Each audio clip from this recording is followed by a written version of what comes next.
I'm a guy that's 24. Each day I build some more. I like episode 7 and episode 8. I'm Rich Boy J.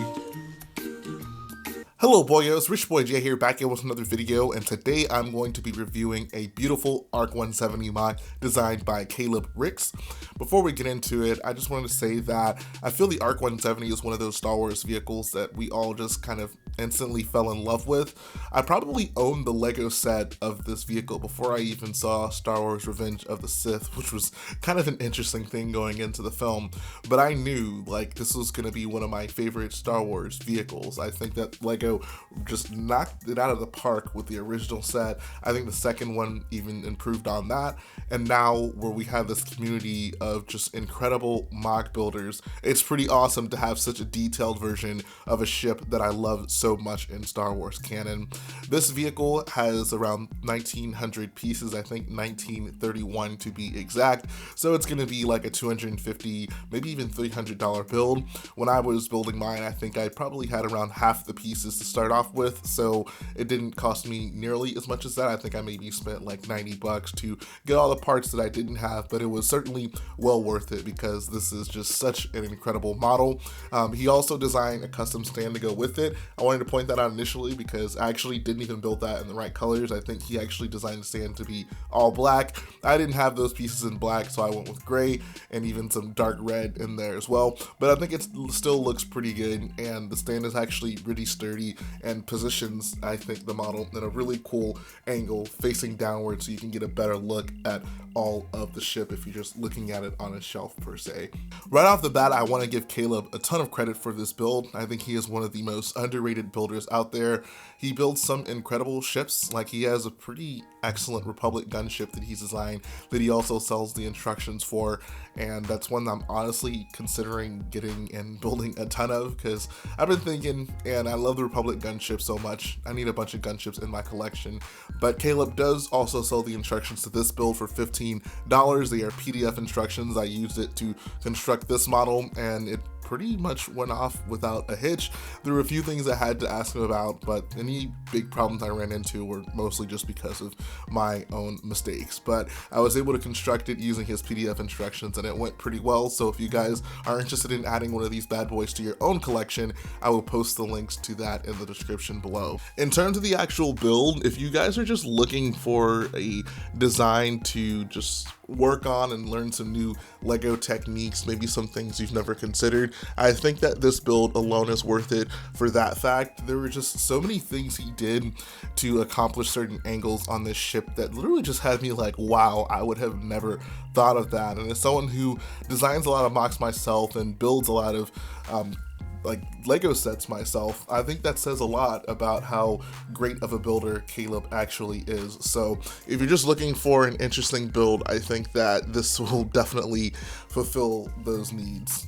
I figured we go section by section and I talk about some of the things I really like about this build for any particular part of it. And I wanted to start off with this front section right here because I think he does an incredible job at getting the shape down.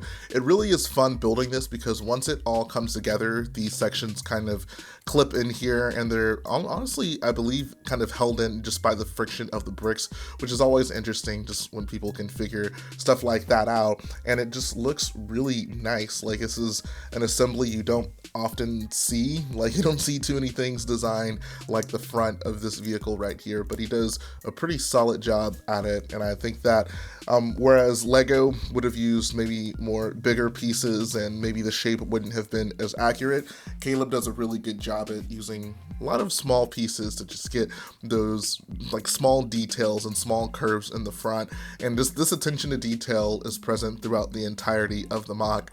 One of the more difficult sections to actually construct on this build was the underside right here. I'm actually going to try to lift this up a little bit, and you can maybe understand why just by looking at it, looking at how this all comes together. I actually had to modify this section a little bit, adding these two pieces. I guess Caleb's approach to it was to basically cover up this gap. I figured I'd rather have this be a little bit more stable, so I added in these reverse curved slopes right there.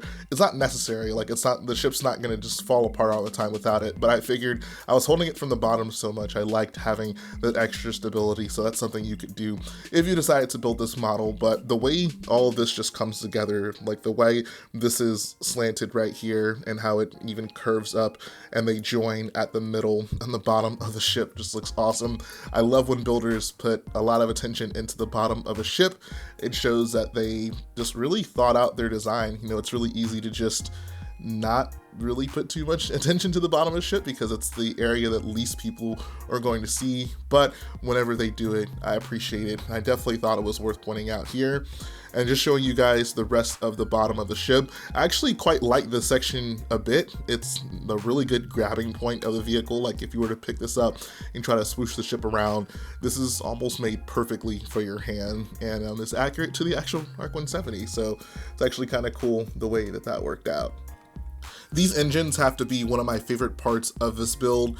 I think that he just captures the shape of them so perfectly, whereas LEGO would often use those big wheel pieces to capture this, where he uses a pretty cool technique. I'm honestly not even sure how to explain how it's accomplished, but it basically just gives you the ability to have these individual pieces right here, and they come together to form that ring, and it makes a circle, which is not the easiest thing to do in LEGO often, and it looks like the correct size. That's really one of the most important things about these engines, and most importantly, I think, is it captures this curved section where it comes down right here. When LEGO uses the big wheels to do that, it doesn't quite capture that. I really do like the curvature that comes about at the end of this.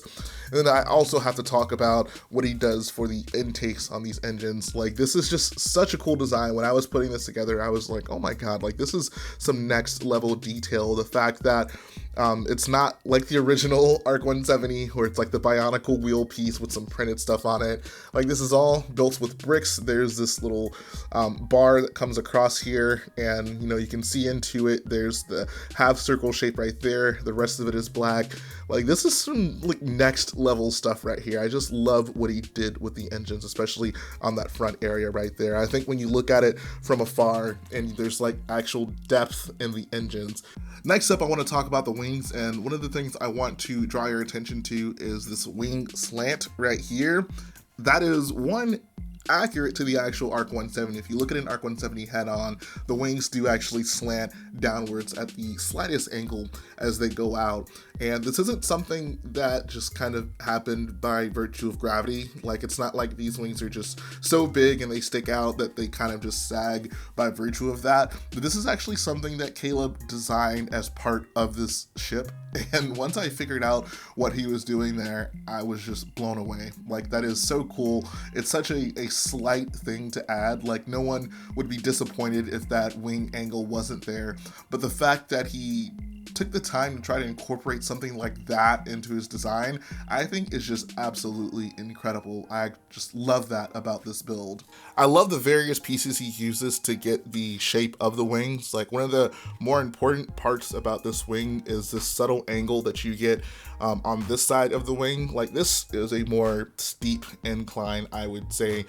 This one, not nearly as steep, but Caleb has basically come up with this design where this section right here actually just slightly folds into this, so you still get an angle on both sides of the wings as they come in, but this one just comes in a little bit more steeply, which is just so cool. I love when the builder just pays attention to small details like that. Also, just the shaping in here, he uses just such a variety of pieces to not only like have the cutoff here to where it goes from white to dark red, but there's just so many different parts used in this tip of the wing alone to get this subtle just curve that happens around here, and also to get this front piece to attach to the back section. I can actually kind of show you how this works. So this front section, it's kind of just its own thing, and then it slides into the wing like that, but it's still not held by much. But what actually it does get connected by is the gun right here. You can see there's 2 studs, and I don't know if I can actually do this just from looking at it from a top view. I can try my best. Yeah, there we go. So once you attach it, all of these sections just kind of come together. So it's really cool when builders just, I don't know, like when you're working on it, it's not super obvious how all this is going to come together, because I think the gun is like one of the last things you build. But once it does come together, it's like, oh, like that's genius. That's perfect how that works out. So really cool design in here. Like I said, if you're just looking for some new building techniques to learn, this is an awesome build for you to work on. The other thing I wanted to talk about is the fact that there's this gap that actually goes through like all 3 wings. Like that gap right there is actually super important because that's accurate to the ARC-170. So I love that that is also included here. You can see there's my hand on the bottom of the ship. So that was really cool of him to do.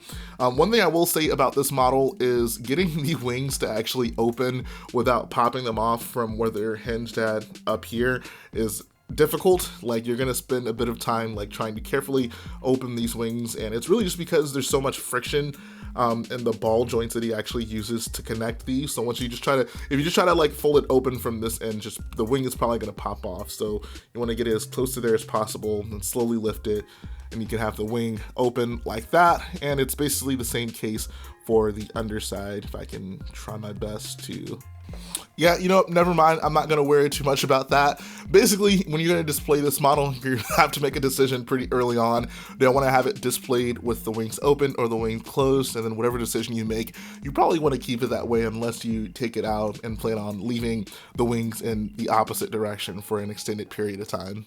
I went ahead and put the S-foils in attack position so you guys can see that version of it for the duration of the review, but I wanted to talk about the cockpit. I think he did an excellent job with all 3 cockpit sections. There is room to put 3 figures as well as an astromech droid in this ship, so if you want to take off the first cockpit window, you can place one of our clone pilots in there. Close that section up. Then up top, got another pilot. And then if we swing around to the back, we have the gunner section of the ARC. I think this actually all comes off as one piece, if I'm not mistaken. Oh, it actually just flips out like that. I don't have another clone pilot, or at least another updated clone pilot to sit back there. So we're gonna go with C-3PO instead. And then finally, we can put our Astro Droid up top. Maybe you gotta actually take this off first. Oh, there we go. Okay, I get it. So I think he goes in like that. And you can connect the top, and boom! You got yourself a full crew on the ARC-170. One of the awesome things about this build, I think, is this window right here. Previously, like I was trying to do creative things, like make that basically a trans clear piece, kind of like you can see here. This is what they've done with that. And they've also tried uncreatively to basically just put a sticker on the side of the ARC-170, literally with a minifig's arm right there to simulate like, oh, you can see through it, you can see his arm right there, which I think might be one of the worst stickers ever included in the LEGO Star Wars set. But this is obviously the best solution to that, to just make an actual window, and using this wedge plate right here to give it that trapezoidal shape is incredible. I love that so much. It might be one of my favorite parts about this ship. And then the final thing I want to talk about on this build is the rear gunner section. This is probably the section of the mock I had the most problems with. And once I figured out what was going wrong, it was pretty clear that it was my fault. But I think that just the average builder like might have a little bit of difficulty because there's so many like weird angles that kind of all come together on this back section. So you really have to be very careful in kind of getting those all to stay in place. Like once you get it, like it's fine. It's not going to fall apart or anything, but it's kind of difficult getting just all these like complex angles and curves to just come together and actually work together. until you get it just finally completed. But once you do, I think that the back section of this build looks pretty incredible. One of the cool things is he has the two guns right here, and they're actually both connected. It's not like a super solid connection, so you can still move them independently if you decide to for whatever reason. But if you just want to move one at the bottom, the other one will move with it, which is a very cool thing. Like, he definitely didn't have to do that, but he did, and I appreciate it. And then finally, I wanted to give you guys a little comparison between the most recent LEGO set ARC-170 and Caleb's ARC-170 over there. They're pretty similar in size. Caleb's is just slightly bigger, so they're both close enough to minifig scale, I would say. And Caleb's is, of course, sporting many, many more pieces, as you can just tell by looking at the two. There's so much more detail in the Caleb Ricks model. And that's going to finish up the video today, guys. I hope you enjoyed checking out this incredible ARC-170 build. My final verdict is it's awesome, simply put. And I think that in the long run, I'll probably include 2 more of these in my collection. It is just a fantastic looking model, and I'd love to have even more in my possession. Like I said before, this is built by Caleb Ricks. If you want to build one of these on your own, I'll include the links to that. The PDF instructions are 15 bucks. It includes a parts list, so you'll be good to go right out of the bat. You don't have to deal with any extra stuff. If you guys like what I do, go ahead, support the video by hitting the like button, support the channel by smashing that subscribe button, and I'll be back again very soon.